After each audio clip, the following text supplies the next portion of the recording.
Hello and welcome to Connected Conversations for Creatives Live. I'm your host, Jennifer Carr, and it looks like I'm all alone.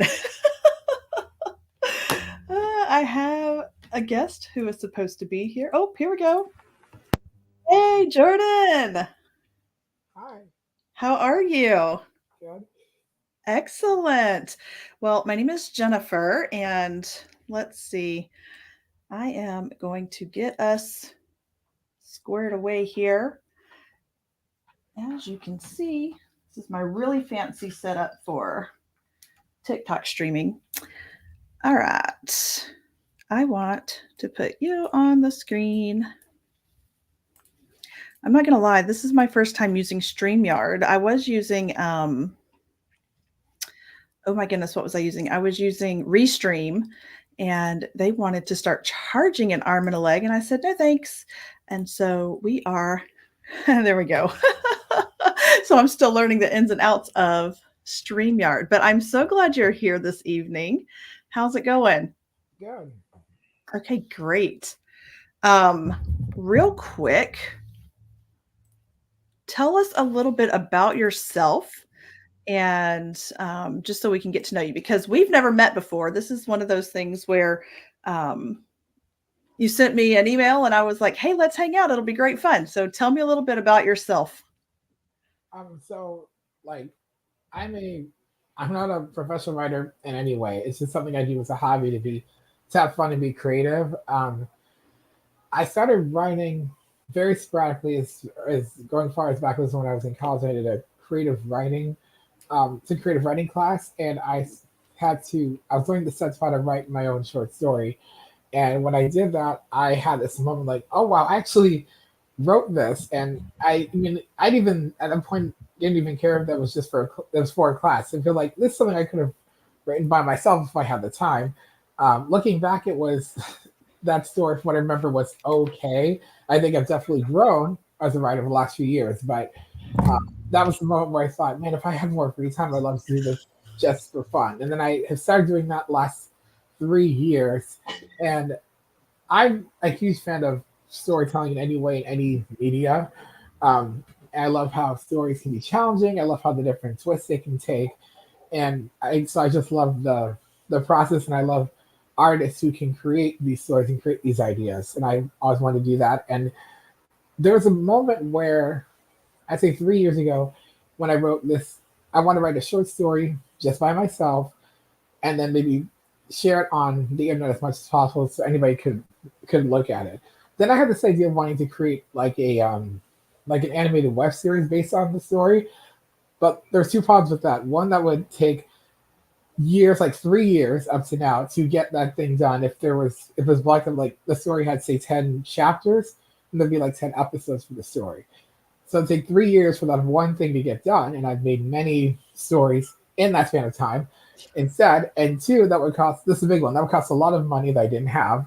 So I did research and realized, oh, I can make this into an audiobook basically for free. And I found this place called Casting Call Club, which was just a godsend because I was like, wow, I have everything I need to make an audiobook. Because I wanted the characters that I write and I put so much time into, I want them to have their own voices like you would see on animated series.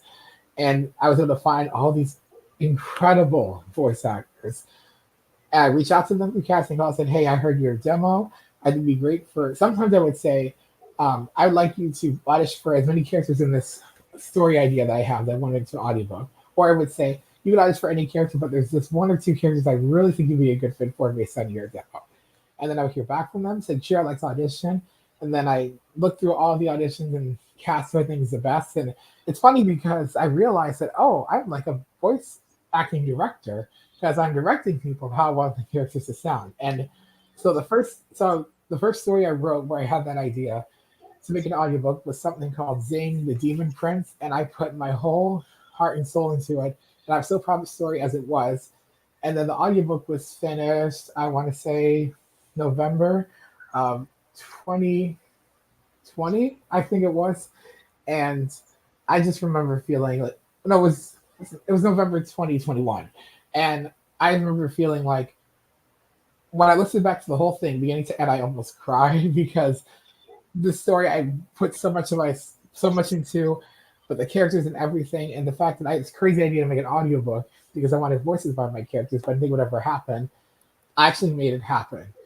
And I had these amazing people work with me, these amazing voice actors. So I kind of became obsessed with it. I wrote another story with the whole process, made another book, did another one, and now I'm in the home stretch of creating my eighth one within the last 3 years.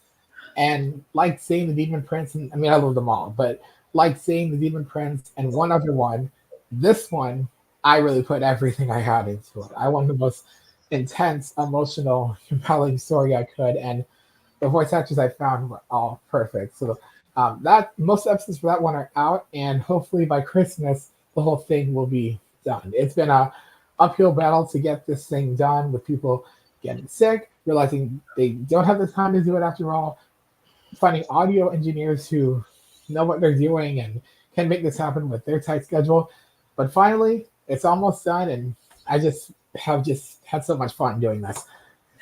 That's probably the best part of being creative for me is being able to have fun doing it. When it stops being fun, I think that's when I'll stop doing it. You know what I mean? Like when there's no more joy to be had or to be found in it, then I think that might be the day that I hang up my writing shoes. Yeah, I feel the same way. It's a lot of hard work, and there are times where you get frustrated, there are times you get serious writer's block, but I just push through it. And what's interesting is that I feel like in the last year, like the audiobook I'm directing now that's almost done will be my third one this year.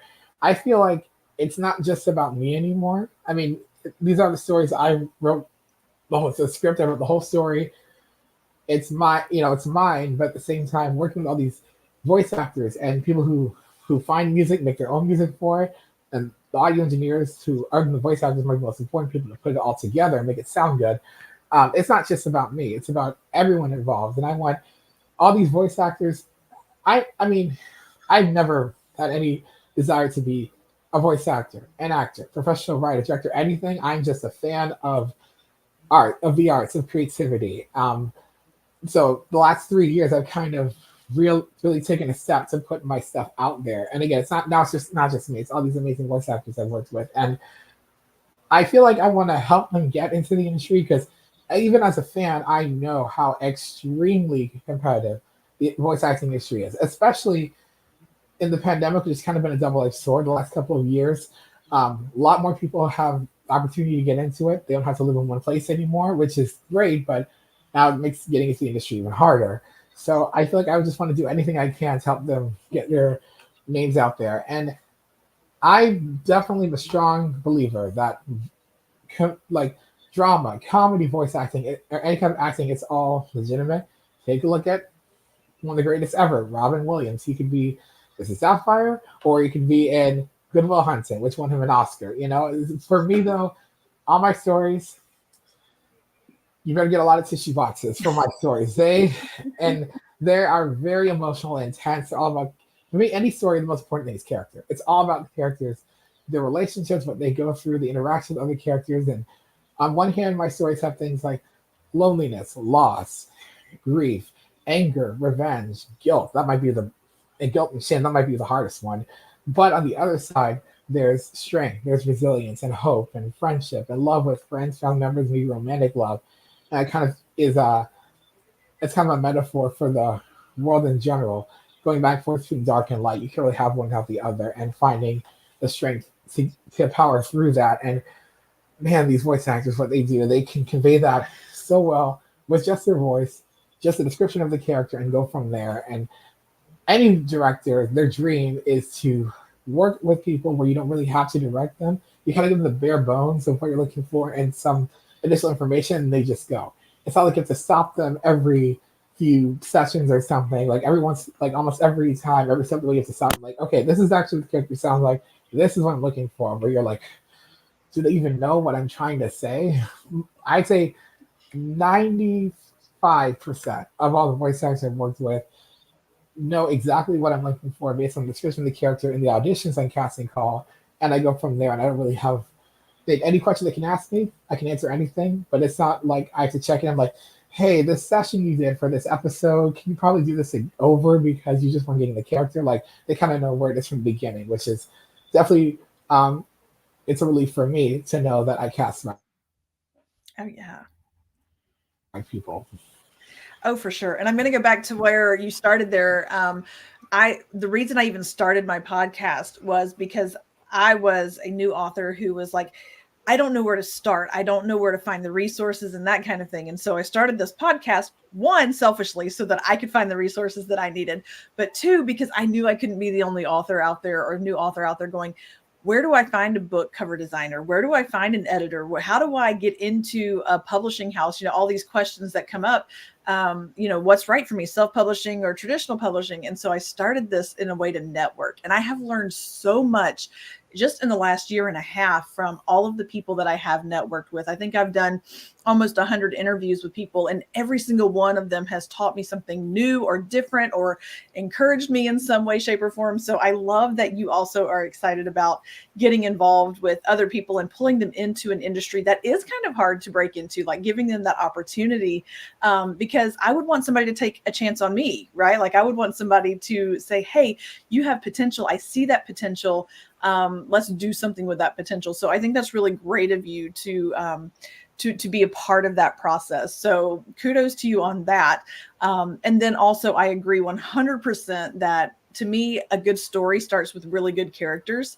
That's something that I have always said. And I actually have a course. It's a free video course on YouTube about using psychology to write more realistic and relatable characters, because there's so much to be said. If you can't connect with the characters, it's going to be really hard to connect with the story, right? And if I can't connect with the story, if I don't feel something, then chances are I'm not going to make it through the story, or I'm not going to pick up the next one that author has put out, because I need to connect. Like I need that connection. And I agree. It starts with those characters. And so I don't know what I would do with the human element, like I have gone back and forth about getting an audiobook recording of my first two books, because I know that it's a really good accommodation to have. Like my husband, he needs audiobooks. That's the way that he reads best and comprehends. And so I want to have my books turned into audiobooks, but I'm so scared that by putting it in somebody else's hands, it's going to lose the voice that I hear that I gave the characters. And so that's I don't know what I would do with that element of it. So I haven't ventured into that yet. And it's expensive. Like you said earlier, it's expensive. Yeah, with me, I again because I'm not a professional in any way, so I just found ways that I can find ways to make audiobooks, direct them, have them be the audio engineer put them together for free. And it's interesting that as a writer, just writing my stories, I haven't had to deal with rejection. As a director, like yes, people are auditioning for characters in my audiobooks, but I'm really reaching out to them and asking them to audition. And I've had so many voice actors and people who say, "Hey, this looks like a great story. Unfortunately, I can only afford to take paid work right now." And I say in my auditions, I let them know this is unpaid, this is for fun, but it's. And I've talked with voice actors who look like and say any kind of experience you can get helps in your resume. So even though this is heartening for me, so even I've had to deal with rejection, even though I'm not an actor in any way, of having people want to work with me for free, which I totally get if they just can't find time to do that. But so many voice actors, and even ones who are actually working in voiceover, getting jobs, getting work, still find time to work with me, which is absolutely amazing. And talk with voice actors on like online Discord servers who say any kind of you know work you can do, like anything you can do on your to show your talent on a resume, put that on your resume. It may be unpaid, maybe an independent project, but that will show people that you are ready. And again, funny comedy, that's definitely voice acting as much as serious drama. But honestly, I feel like with me, because my characters, they could be, they could have magic powers, they could be half demons, even though most of my stories are focused on real people in a real setting. Because I'm a fan of fantasy and the imagination of it, you know. But it's funny, as a kid, I wasn't into like Harry Potter, Lord of the Rings that much. I don't know why. And now that I've gotten older, I feel like fantasy is amazing, and I love the imagine how writers and creators and artists are imagining with it. But I don't know if I could, like that world building and stuff is not my strong suit. That's something as a writer that I've always struggled with about world building. So most of my stories take place in a realistic setting. There may be like urban fantasy in there, but most of them are kind of like, I guess I don't know if slice of life is the right word, but it's right term. I mean, a couple of my stories are a little more lighthearted, and not as heavy and intense and emotional as some of my others. But my characters are, I want to treat them as real people, as real as possible. That's not saying if they were some kind of monster creature that you can relate to them in some way. A good writer can find a way to make you relate, or at least understand a character no matter who they are, what they look like. But with me, I want my characters to be as real and human as possible. And I think that in showing that range of emotion will let casting directors in the voiceover industry like, whoa, I really felt that. This may not be paid, this may not be an official thing, but if they can bring that, that shows that they can bring that emotion, and they can. That's like a place to start with. You know, that's like a foundation. You know, everyone has to start somewhere. And I've actually worked with voice actors, and they'll message me online, or not me specifically, but announced that, hey, I'm in this anime, and I just was like, I would freak out because I can remember like, oh, I remember they were in my audiobook. They can be one of the main characters, or even a really tiny like extra, and I'll feel like a proud parent or a proud teacher, like, you know. And I'm not saying at all that they wouldn't be able to get official voiceover work without me. That's not at all, because they're also talented anyway. Then they could get in there any way they could. But I still feel I like tell myself like I can like contribute even a tiny bit in helping on their journey. And this past week I've reached out to voice actors I've worked with, and most of them have said that they have put their work on my audiobooks on their resume, or at least plan on creating a resume, or plan on creating a website and putting them on their resume. Because this past year, I feel like, what can I do to help voice actors on their journey as a way of saying thank you for helping my dream come true? I mean, it's not really a dream, it's just a hobby, but just this crazy idea I've had a couple years ago, and I've had made it a lot's happened over and over again. And I thought, you know what?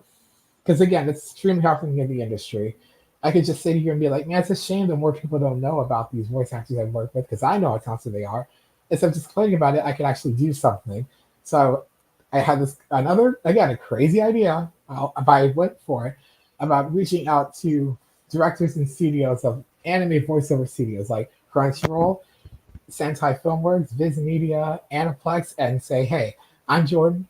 I'm a writer. My stories have been turned to audiobooks. These are the incredible voice actors I've worked with. Here's a link to their casting call. You'll find their demo. Here's a link to their social media where you can find their website. Reach out to them, and not asking them, hey, take a look at some new shows you're coming this season, and hopefully you can cast them as the main lead. That's pushing it, but be like, hey, just listen to their auditions. Here's a link to the audiobooks I've done with them, or at least the auditions they sent me that made me want to cast them in my audiobooks. And hopefully you can have them audition. It could be for a recurring character, or just extra, just voila sessions. And this past year, a voice actor I've worked with on audiobook I did in early 2022, and as recently as this year, this summer, for the one that's almost done. He's amazing. He was cast as one of the main male leads in an anime that was really popular this year, and also he was just Walla in another one that I was obsessed with this year. I was a big fan of the first season and this second season this year. I messaged him. I was like, "Hey, I heard you in this anime," and you know, I mean, I didn't ask him if the studios knew about the work he did with me. Maybe did, most likely not. But you never know. I mean, I've been reached out to one of the main directors at Crunchyroll on LinkedIn, told him who I was. You're the voice actor I work with. Maybe you can contact them and have them audition. And he responded back to me, sure, I'll look into it. So even that, I mean, it wasn't definitive. Yes, I will. I'll see what I can do, kind of thing. I still felt like I did my part to help them out. So just sitting there and complaining, I feel like justifiably complaining that they're not getting noticed because they're so amazing. Now there's a chance that they will. So again, it's become less about me this past year, me thinking about what can I do, because again, since I'm not professional in any way, and most of these people are professionals, like currently working in the industry or trying to find out where to get in, let me do even the smallest part I can to help them on their journey.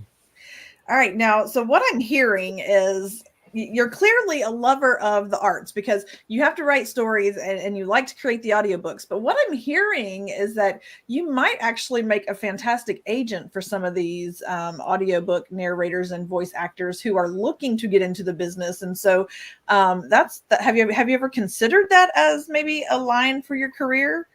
I really haven't. That's like the farthest thing. If again, I mean, I love the arts. I love being creative, but I would actually more likely consider putting myself out there as a writer, not so much an actor, even a voice actor. I mean, like I would say writing and directing. If anything, the last couple of years, I've done not research, but looked more into famous, legendary directors and writers of movies and TV on that kind of side, and to see from their perspective working with these amazing actors and artists. Um, I think, I mean, again, it was just a crazy idea I had this year about wanting to help these voice actors on their journey as a way to say thank you. And I guess I am kind of an agent without meaning to be. Like I wasn't planning on being a director of my audiobooks, but I was directing voice actors of the characters because no one knew the characters better than I did because I wrote all the stories. I'm just trying to do anything I can to help them on, to help them get to where they want to be. And I'm very sure the students I reached out to probably didn't even look at my emails, but that one did respond. So there's always a chance. And some voice actors I reached out to again said they put the work they did with me on their resume.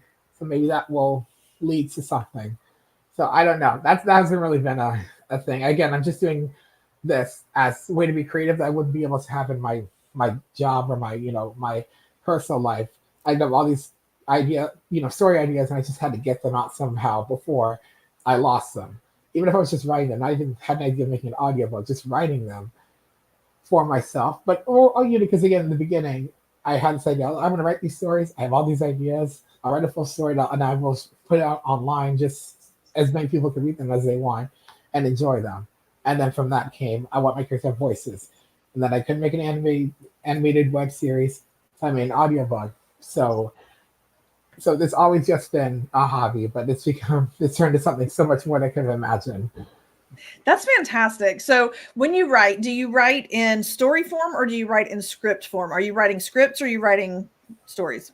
I absolutely love you ask that question because the first story I wrote, Zane the Demon Prince, I wrote it as kind of a regular story novel format.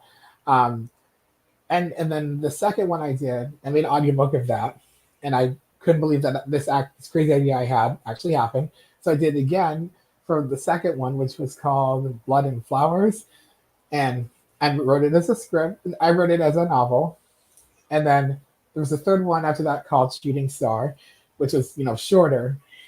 And then in early 2022, I thought I kind of want to improve as a writer. I want to write in like a different format because with audiobooks, all the voice because what the audio engineer does, they put all the voice actors um, like character audio files for each episode or each section of the audiobook, and it'll be like I said I did, she said she did, with a character saying that, and it felt kind of chopped. I mean, it was kind of chopped put together, Mhm. and I wanted my audiobooks to be more immersive and more immediate. And again, I don't watch TV and movies as much as I used to years ago, but now if I did, it's to enjoy them, but also thinking about like the creative production side of it and thinking about the music, thinking about how the director created scenes the kind of effect they wanted. And I thought, I want to write in like a screenplay format, like a movie, because all my stories are movie form. I don't have any sequels or part two, anything. It's more like a movie than a TV series. It's a finished beginning, middle, end. And I wanted to really create that immersive feeling. So I wrote one called The Elemental Wizards in screenplay format. And then I wanted to two things to really make it more immersive. After writing screenplay format, I had cues to put music, because my previous audiobooks didn't have music, and sound effects, which I think even more than the music really makes it more immersive, especially when there's like battles or fight scenes. And when I added that, I feel the quality of the audiobooks and the stories I wrote from that point on the past almost 2 years just went up. And I'm so proud of the audiobooks I wrote at the beginning, but the ones I wrote since creating screenplay format, because there's no visual, it's all audio. So I want the listener and the audience to kind of see the story in their head as much as they can. And I think it's easier way for them to do it this way than how I wrote stories and directed audiobooks in the past. And it's a very different writing style. And I ask that very specifically because I had been told on more than one occasion, hey, your books would make fantastic TV or a movie. And I was like, yeah, that sounds great, except I don't write scripts. And so I had a conversation with a screenwriter and he was like, yeah, we could do this. But the timing was off. And so my husband was like, so why don't you write the script? And I'm like, because I write books and it's very different. And so that's why I wanted to ask that question, was I know how different it is to write a script versus a novel. Yeah, it kind of shifted with me, and I don't. And honestly, with audiobooks that have been made the past almost 2 years, I don't know if I can really ever go back to writing in kind of a standard novel format because of. And again, with my audiobooks, I feel like screenplays writing in that format is kind of made for audiobooks, because there's less. It's because before it was like the main character or switching point of views of one character to another for each chapter, each episode. Like they're telling a story to you. With this one, with the screenplay format and being more immersive, the audience is telling the story to themselves, and it's almost like they're there watching. They're at least watching it as if on a computer screen, a TV screen, or watching it as a TV series or a movie at the very least. Maybe even more immersive if they can actually see themselves in the middle of everything that's happening. I like it. Yeah, no, dramatization in audiobooks, and it has to be done just right. Like it can't come across as cheesy. And so I'm really particular about which audiobooks I will listen to audiobooks if I'm doing laundry or something like that, where I don't have to focus on anything else. But if I can't even get past the narrator's voice, I will turn it off really fast. So it does have to pull you in. And so, yeah. And I think a lot of times the script or the book, whatever is being read, that's where it has to start. And so you write all of your own material. Do you have somebody go back through and edit it, or are you just that good? Um, I no for neither. I I kind of edit it myself because I feel like no one knows the stories better than myself, and I will usually edit stuff like grammar, punctuation, which is important. I'll kind of edit that last, and I feel like with writing a screenplay format, that's less important than writing a novel format because it's as you want to be immersive and the audience is kind of listening to the story.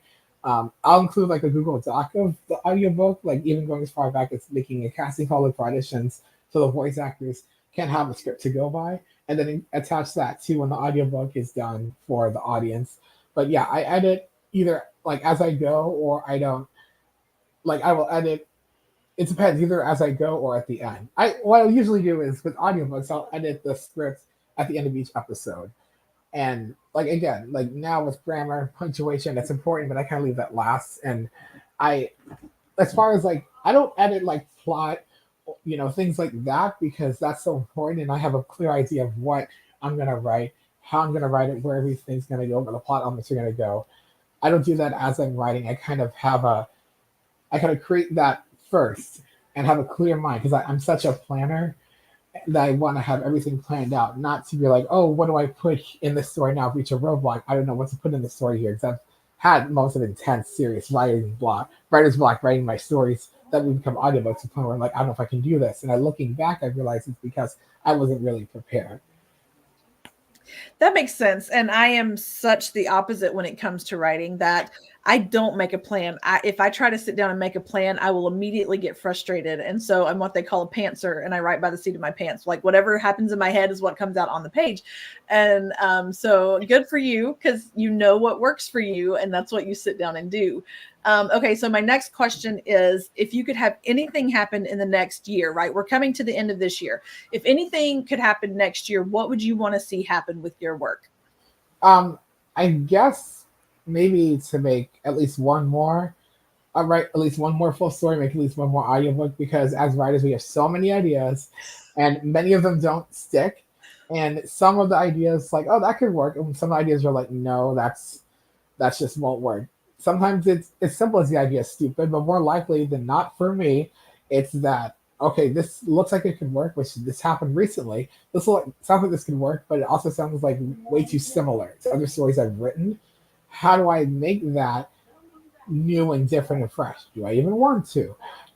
So maybe at least one more audiobook, but also going back to being being a director and helping people both with my writing and audiobooks. Also outside of that, I want to, and this is gonna happen this earlier this year too, where I will go on my I have like 3 or 4 Discord servers that I'm in. They're all about voice acting in the industry and like have very casual talks like this about the voiceover industry. But what I did was kind of create events called voice acting in parentheses from a director's point of view and kind of let people know that, I've directed audiobooks based on stories I've written. Here are the things the director's looking for so that if they don't know already, most of them do taking classes and things like that, but they're really starting because you have no idea what a director's thinking. Um, and again, I'm not a professional. I have way more detail in my auditions of characters for casting call, way more than was normal in the industry. But at least to kind of get inside director's head and say, try to follow what director is asking for as close as you can. It can be really hard sometimes, but try to get into their brain and try to wonder why they want a character to sound this way or be this way. And the biggest thing I tell them is to get out of the anxiety they have of a director being a dictator. They are the leader of the project, but a good director, they're between a good director and a bad director. A good director knows, again, because I'm such a planner, I'm such a planner, knows exactly what they want from voice actors, exactly what the characters are looking for, can answer any question the voice actor has, which is easier for me because again, I don't do this professionally, and because I write all my stories. I always say there's nothing voice actors I've worked with in the past can ask me about the project, the story, the audiobook we're doing that I can't answer. If I don't know the answer right away, maybe I'm not a good director, which I wasn't planning on being a director, but that's my role now. And so separating that, it's like, oh, I'm not a good actor. Not necessarily. Maybe you don't have a good director if they can't tell you what they're looking for, then how and I say to voice actors, you're not a mind reader. The director needs to know what they're looking for. Because a lot of voice actors, any kind of actors will say, tell me what you want me to do, and I will do my best to make it happen. If the director doesn't know how to tell you what they're looking for, that's a roadblock. You're Yeah. kind of the directors and the actors are right kind of at a standstill. So things like that. I've had talks with other voice actors online through Discord servers, and I felt really proud of myself doing that because this past year I just feel like, and it's weird when I say as I'm getting older. I mean, I'm still young in the grand scheme of things, in the grand scheme of the world, but well, for one thing, the pandemic's made us all 2 years older, whether we want that or not. Um, and but also, I feel like again, this past year, I feel like it's been less about me and this crazy idea I have of writing stories, making audiobooks. I hear all these incredible voice actors, and I just want to help them any way I can. Most of them either are working in the industry professionally, which amazingly they still have time to work on my free audiobooks because again, it's just training. It's any kind of space you can get, to enhance your talents as an actor. But especially ones who are just getting started, I kind of want to give them any information I have from my side of things. I mean, as a fan, I've learned a lot about the industry, voiceover, because I'm such a fan of voiceover for cartoons and anime, and again, all these incredibly talented people who are acting in a very, very difficult way, especially for anime. Like with American cartoons, freely, whether it's kid cartoons, adult cartoons, everyone's in a room bouncing ideas off each other. There's still the creator and the writer and the director, producer, but it's very much, much more collaborative with a lot of people. With anime, you got the director, maybe the producer, maybe the engineer, but it's just really just you saying directly, say this way, and then you do it, and you don't even know if you're doing it the right way. And so that's kind of how it is with me directing. Well, for one thing, I'm obsessed. I mean, obsessed with anime. I've kind of always been since I was in high school. So all my stories have a huge anime influence. Now that could be what because before I started college, I thought all anime was shonen fighting. I thought that's all it was. Whether it was more kid stuff like Pokemon and Yu-Gi-Oh, or getting older watching Dragon Ball Z, Naruto, and Bleach, I thought it was all fighting. But I started college, I saw there's these simple slice of life shows about high school kids, about friendships, falling in love, and sometimes really tragic things happening. but it's also like real life. And now, as I get older, I realize there's really no topic genre that anime can cover. And again, it shows the versatility of all these voice actors who can just go take a character and just run with it. So that's kind of how my stories are as I'm writing with my writer brain on, and then my director brain directing them where it's just them. I don't. It's not like I meet with voice actors on the Discord server, all 10 of us, and we do things one at a time. The audio engineer directs everything. Everyone does their own thing. The audio engineer puts it all together. So they're recording in a vacuum, and if they can convey emotion and all these things by themselves without having really a lot of context except what's happening with their character, that's real. That's really hard. That shows how really talented they are. Oh, absolutely. Anime is one of those places where I've only like started. My kid is big into it. She met a friend who was into it, and then it kind of pulled her into it. And so anyway, it's a foray into which I have not gotten until just recently. And then she and I sat down the other day, and she's an artist. She draws, and anime characters are her forte. She has original characters that she's been creating for the last couple of years. Anyway, I was like, hey, I have an idea. Are you interested in maybe turning it into a graphic novel? And because neither of us are animators and that kind of thing, and so we're leaning into it a little bit, and so I'm sticking my toe in that pond, but we'll see what happens, because it is a totally different world than what I am used to, so that's pretty exciting. Yeah, like the imagination that the creators of Japan have is unlike anything I've ever seen, and um, that's amazing that she's an artist and she draws. I would say I can barely draw sick people. I am not a draw. I don't draw. I'm not an artist. I can write, but I cannot draw. Um, and it's interesting with that is with because with audiobooks, it's all just audio. So what I do, going as far back as creating the casting call for auditions, I will find an anime character that I really love from a show I really love and show that as the I put that thing, this is what the character looks like. That's what I was thinking of in my head going as far back as writing the story. And I think that helps voice actors kind of get an idea of what the character is like, what their voice will sound like, what their personality is, as opposed to just saying, I mean, I'm sure a lot of them are so amazing. They can just go by the description and just go without me having to direct them much more after that. But I just think it helps them.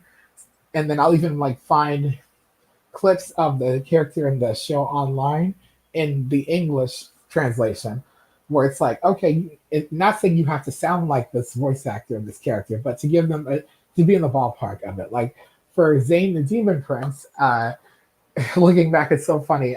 My favorite anime of all time is one called Fruits Basket, and it's really over the years really helped me through some hard emotional times and struggles I've had with this girl who she's 16. She was like 3 when her dad passed away from cancer or an illness, and like a year or so early before, so when she was like 14, 15, her mom, who was her whole world, her everything, she passed away in an accident.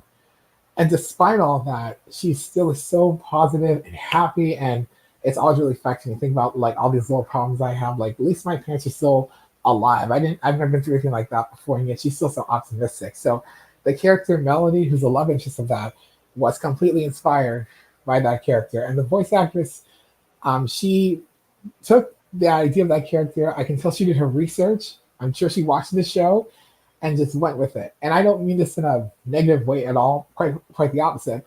She gave the character almost like a Disney princess kind of voice with how sweet she was and loving and caring, and it just fit that character so perfectly. And that was even before I thought about finding anime characters and putting them in my audiobooks. That's something I've done like last year and a half. Like, the second half of the stories I've written, the audiobooks I've made, I think that really helps the characters a lot, because as somebody who knows all about anime, I've learned all about it over the years, I know how characters are. I know the ones who are nice and sweet, the ones who are funny and goofy, who are serious, who are shy, who are angry, all those things. And all my characters are like that. So I know exactly what's going to inspire me to create them. I love that. I am so glad we had this conversation, and we could continue on, but here's Yeah. the thing. I want to invite you to come back on to the actual podcast in the spring. We'll start recording again, and we'll have a longer conversation. And maybe by then we will have an update, and you will have created 15 more audiobooks and drama. Maybe. No pressure. Yeah, I mean, there's a few ideas that I have. A couple of them, again, sound a little too similar to ones I've written before. This one is really nagging at me, like saying, it's like saying, write me, because, and I thought the idea, like, oh, this sounds interesting. It's basically like the movie Black Swan, which people have compared to this anime film Perfect Blue, so it is inspired by that. It's like that in a high school setting, and I'm just like, ooh, that sounds good. But I have to really sit down, take the time to write out the whole story to make it work. Otherwise, it's just gonna seem cheap, because you want to. It's gonna be like almost not quite psychological horror, but the closest thing I've ever done to that, where you got to really feel the main characters like kind of almost like mental breakdown and everything. Because what those movies did, Perfect Blue and Black Swan, was so amazing, and with taking that as inspiration, how do I make that my own without it seeing that sounding cheap or making you believe like, whoa, this girl, she's really losing it, and how to make that feel that instead of be like, oh, it's just high school teenage drama. So I had to really decide, am I going to really go for it and write it? Because a few stories I've written over the last few years, the audiobooks were great. Really, I couldn't be happy with them. Looking back, the story themselves, I could have been better, honestly. So have to really decide are we going to go there. So we'll I see. get it. I get it. Hey, listen, and if the story is still there, step back from it when you get to that point where you're like, I don't know. Step back from it. Don't think about it. And if it's still there in a couple months, then be like, that's the story for me. Because I tell you what, I probably have 6 or 7 works in progress at any given time. And sometimes I get so overwhelmed that I have to just stop writing altogether, which I hate doing. But sometimes you just have to step back and say, wait, I need to realign where I'm supposed to be. Yeah, and I would also really quick because I know we're at the end. I would like to just have more casual talks like this with people. I've reached out to a lot of different podcasts about writing and also directing, audiobooks, which a lot of people may not know. I mean, a lot of people may know about writing, but a lot of people may not know how that works and where my inspiration comes from.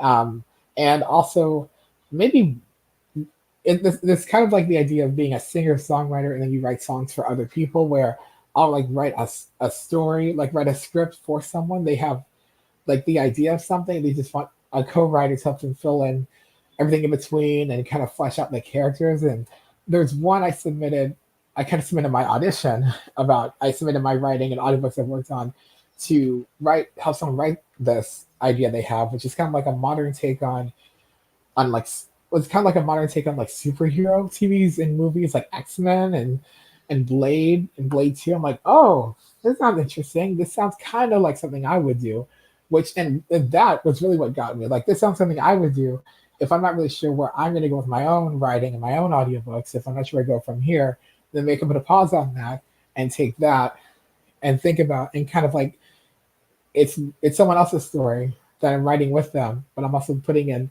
my own characters. Because I feel like I have my own style at this point, writing 8 stories and making 8 audiobooks the last few years. Um, and I feel like that I could take that into this story. So that would be interesting, is to write story ideas for other people. Well, ghostwriting is a big deal. Like that, you can make some serious money as a ghostwriter where you write the story and get no credit for it, but you've written the story. So things like that exist. Something to think about. Well, Jordan, thank you so much for hanging out with me this evening. And I tell you what, for all of you who are listening, ignore that. So sorry. All of a sudden I have like a frog in my throat or something. But we have a Connected Conversations for Creatives podcast that airs every Wednesday. It comes out around 6:30 a.m. Central Time. And so look for Jordan to join us again next year, if you can believe it, because next year is only a few weeks away. That's kind of hard to consider and think about. But we'll talk a little bit more about his work and about what it looks like to direct audiobooks and that kind of thing. I actually have an interview from a few weeks ago with an audiobook narrator, and he and I talked a lot about using AI and recording audiobooks. So that could be another topic that we bring up when we talk again, because that's one of those kind of controversial topics, but everybody has an opinion on it. So I look forward to having that conversation, because I think you might want to look into that at some point and do some research if you haven't already. Okay. Well, y'all have a fantastic evening and stay tuned for another Connected Conversations live in the next couple weeks. They happen when they happen. So you can't set a schedule by it, but every Wednesday, Spotify, Apple, YouTube, the Connected Conversations for Creatives podcast. Make sure you go subscribe. Awesome. All right. We're going to end my recording there. And we're going to end our live